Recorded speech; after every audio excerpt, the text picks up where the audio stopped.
আগামী ৫ ফেব্রুয়ারি শেষ হচ্ছে রাশিয়া ও যুক্তরাষ্ট্রের নিউ স্টার্ট চুক্তির মেয়াদ। দুই পরাশক্তির পারমাণবিক অস্ত্র সীমিত রাখাই ছিল এই চুক্তির উদ্দেশ্য।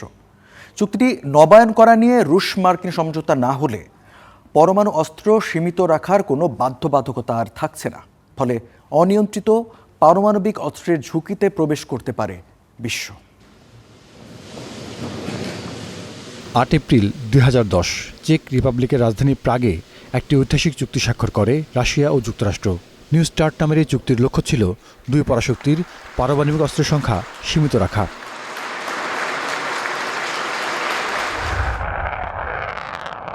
চুক্তিটির শর্ত ছিল দুই দেশের পারমাণবিক ওয়ারহেডের সংখ্যা সীমিত থাকবে ১৫৫০টিতে।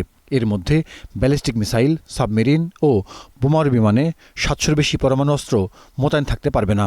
আর মোতায়েন নয় এমন অস্ত্র থাকবে ৮০০টি। দুই দেশ তাদের পারমাণবিক অস্ত্র সংক্রান্ত তথ্য বিনিময় করবে এবং বিশ্বাসযোগ্যতা বজায় রাখবে। আগামী ৫ ফেব্রুয়ারি শেষ হচ্ছে ঐতিহাসিক সেই চুক্তির মেয়াদ। চুক্তিটি নবায়ন করা না হলে দুই পরাশক্তির মধ্যে কার্যকর কোনো পারমাণবিক অস্ত্র নিয়ন্ত্রণে চুক্তি আর থাকছে না। নিউ স্টার্ট চুক্তি অস্ত্র নিয়ন্ত্রণের অন্যতম মূল হাতিয়ার হতে পারে। এর লক্ষ্য হল পারমাণবিক প্রতিরোধ নিশ্চিত করা। রাশিয়া ও যুক্তরাষ্ট্রের মধ্যে কৌশলগত স্থিতিশীলতা বজায় রাখতে এটি কাজ করবে। এছাড়া অনিয়ন্ত্রিত অস্ত্র প্রতিযোগিতা ও উত্তেজনার ঝুঁকি এড়িয়ে চলাও এই চুক্তির অন্যতম মূল লক্ষ্য। চুক্তিহীনতার সুযোগে দুই পরাশক্তি যদি তাদের পরমাণু অস্ত্রের সীমা বজায় রাখতে একমত না হয়, তাহলে দ্বিতীয় বিশ্বযুদ্ধের পর এই প্রথম নিয়ন্ত্রণ হারাবে পারমাণবিক অস্ত্রভাণ্ডার।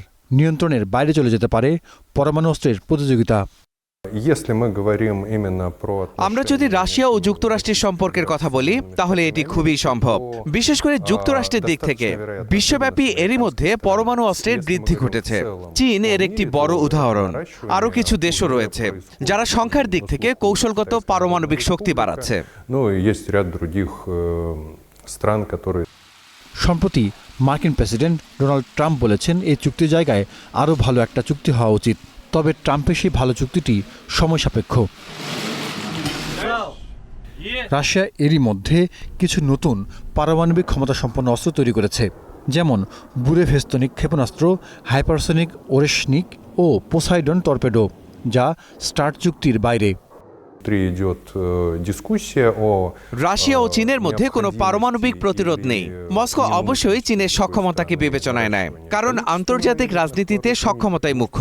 তা সত্ত্বেও রাশিয়া ও চীন কৌশলগত অংশীদার। বর্তমান ও ভবিষ্যতে তাদের মধ্যে পারমাণবিক প্রতিরোধের কোনো আশঙ্কা নেই।